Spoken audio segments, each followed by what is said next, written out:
Solomon ராஜா இஸ்ரவேல் ஜனங்களை மட்டும் இல்லாம நதிக்கு இப்புறத்தில் உள்ள திப்சா முதற்கொண்டு ஆசா மட்டும் உள்ளவை எல்லாவற்றையும் நதிக்கு இப்புறத்தில் உள்ள சகல ராஜாக்களையும் ஆண்டு வந்தான் அப்படின்னு வேதத்துல சொல்லப்பட்டிருக்குது.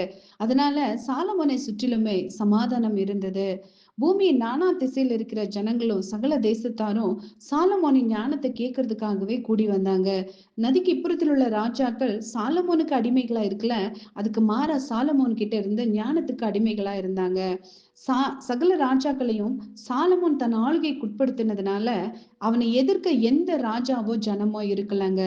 ஆமாங்க, இன்னைக்கு இதே காரியத்தை தான் நம்ம ஆவிக்குரிய வாழ்க்கையில செய்யறவங்களா இருக்கணும். அதாவது தேவனுக்கு விரோதமா எழும்புற சகல மேட்டிமையான எண்ணங்களையும் நம்ம ஆளுகைக்குள்ள, அதாவது நமக்குள்ள வாசம் செய்கிற கிறிஸ்துவனுடைய ஆளுமைக்குள்ளாக கொண்டு வரும்போது நம்மளோட இருதயத்தையும் ஆண்டவர் தெய்வ சமாதானத்தினால நிரப்புவார்.